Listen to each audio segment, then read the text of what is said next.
মরুর বুকে এক ফোঁটা পানি, একজন অচেনা মানুষ কিভাবে বদলে দিতে পারে একটি ভাঙা হৃদয়ের পুরো জীবন। এই অনুপ্রেরণামূলক ইসলামিক গল্প আমাদের শেখায়, মানুষ ছেড়ে গেলে আল্লাহ কখনো ছেড়ে যান না, আর কষ্ট মানেই শেষ নয়, অনেক সময় সেটাই ফিরে আসার পথ। যারা জীবনে হাল ছেড়ে দিতে চায়, যারা আল্লাহকে নিয়ে প্রশ্ন করে, এই গল্প তাদের জন্য। মরুভূমির বালু তখন আগুনের মতো জ্বলছিল। আকাশের সূর্য যেন দয়া ভুলে গিয়েছে। দূরে দূরে বালিয়াড়ি, মাঝখানে নীরবতার রাজত্ব। বাতাস বইছে, কিন্তু সেই বাতাসে কোনো শীতলতা নেই, শুধু ক্লান্তি। এই মরুর মাঝেই পড়েছিল একটি মেয়ে, নাম তার আয়েশা। সে কোনো পথিক নয়, কোনো যাযাবর নয়, শহরের মানুষ সে।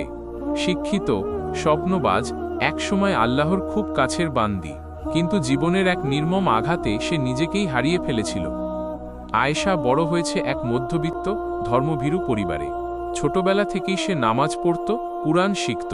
তার মা বলতেন, মা, দুনিয়ার সবকিছু চলে যেতে পারে, কিন্তু আল্লাহ থাকলে কিছু হারায় না। কিন্তু সময় সবকিছু বদলে দেয়। বিশ্ববিদ্যালয়ে পড়তে গিয়ে আয়েশা পরিচিত হয় এক ছেলের সঙ্গে, নাম তার রাহিল। শুরুতে সে আয়েশার ইমানদার মনটাকে সম্মান করত, কিন্তু ধীরে ধীরে পরিবর্তন আনতে শুরু করে। আর একসময় রাহিলও তাকে ছেড়ে চলে গেল, আরেকজনের হাত ধরে। সেই দিন আয়েশার মনে হলো সে একা। মা মারা গেছেন তার আগেই, বাবা অসুস্থ। হঠাৎ একদিন তার বাবাও চলে গেল, পৃথিবীতে যেন কেউ রইল না। সে মনে মনে বলল, আল্লাহ থাকলে আমার জীবনে এত কষ্ট কেন? সে শহর ছেড়ে বেরিয়ে পড়ল, কোথায় যাবে জানত না। শুধু পালাতে চেয়েছিল নিজের স্মৃতি, নিজের ব্যথা, নিজের প্রশ্ন থেকে। এক পর্যটক দলের সঙ্গে সে মরুভূমির পথে রওনা দিল।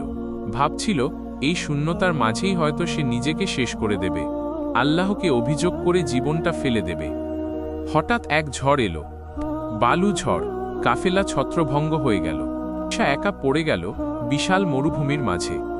পানি শেষ, খাবার শেষ, পা চলছিল না, সূর্য মাথার ওপর। সে হাঁটু গেড়ে বসে পড়ল। হে আল্লাহ, যদি তুমি সত্যিই থাকো, তাহলে আজ আমাকে এখানেই শেষ করে দাও। বলেই সে মাটিতে লুটিয়ে পড়ল। এই মরুভূমিতেই চলছিলেন এক ব্যক্তি, সালেহ ইবনে হামিদ। বয়স 30 ছুঁই ছুঁই। সারা জীবন ব্যবসা করেছে, পরিবার হারিয়েছে, সম্পদ হারিয়েছে। এখন সে একজন দারবিশের মতো জীবন কাটায়। এক গ্রাম থেকে আরেক গ্রামে হেঁটে হেঁটে মানুষকে সাহায্য করে।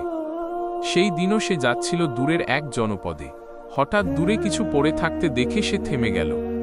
কাছাকাছি যেতেই বুঝল একজন নারী। সালেহ দ্রুত এগিয়ে গেল। নারী পরীক্ষা করল, দুর্বল, কিন্তু বেঁচে আছে। সে নিজের কাছে থাকা পানির পাত্র খুলে কয়েক ফোঁটা পানি আয়েশার ঠোঁটে দিল এবং মুখে ছিটিতে দিল। মনে মনে বলল, হে আল্লাহ, আমি কিছুই করতে পারি না, তুমিই বাঁচাও। কিছুক্ষণ পর আয়েশার চোখ খুলল। সে ফিসফিস করে বলল, আপনি কে? সালেহ বলল, আমি কেউ নই, আল্লাহর এক বান্দা। আয়েশা কাঁদতে কাঁদতে বলল, আল্লাহ যদি থাকতেন, তাহলে আমাকে এত কষ্ট দিতেন কেন? সালেহ চুপ করে রইলেন। কিছুক্ষণ পর বললেন, বোন, তুমি কি জানো আগুনে সোনা কেন পোড়ানো হয়? শুদ্ধ করার জন্য। ঠিক তেমনি আল্লাহ তার প্রিয় বান্দাকে শুদ্ধ করেন। আয়েশার চোখ বেয়ে পানি পড়ল। কিন্তু আমি তো তার কাছ থেকে দূরে চলে গিয়েছিলাম। সালেহ মৃদু হেসে বললেন, বান্দা আল্লাহ থেকে যত দূরেই যাক, এক কদম ফিরে এলে আল্লাহ 10 কদম এগিয়ে আসেন। সালেহ তাকে ধীরে ধীরে হাঁটাতে সাহায্য করলেন। দূরের একটি কূপে নিয়ে গেলেন, পানি পান করালেন। তারপর সালেহ তাকে আরও কিছু ইসলামিক জ্ঞান দেন। আয়েশা তার ভুল বুঝতে পেরে তাৎক্ষণিক আল্লাহর কাছে হাত তুলে দোয়া করতে লাগলেন, হে আল্লাহ, আমি ভুল করেছি, আমাকে ক্ষমা করে দাও। সেদিনই সন্ধ্যার দিকে আরেকটি কাফেলা এলো। সালেহ আয়েশাকে তাদের হাতে তুলে দিলেন। বিদায়ের সময় আয়েশা বলল, আমি আবার শুরু করব আল্লাহকে নিয়ে। সালেহ আকাশের দিকে তাকিয়ে বললেন, আলহামদুলিল্লাহ, একটি হারানো হৃদয় ফিরে পেয়েছে তার রবকে। আল্লাহ কখনো তার বান্দাকে ছেড়ে দেন না। কষ্ট মানেই পরিত্যাগ নয়, অনেক সময় তা ফিরে আসার ডাক। নিশ্চয়ই কষ্টের সাথে স্বস্তি আছে। সূরা আল ইনশিরাহ।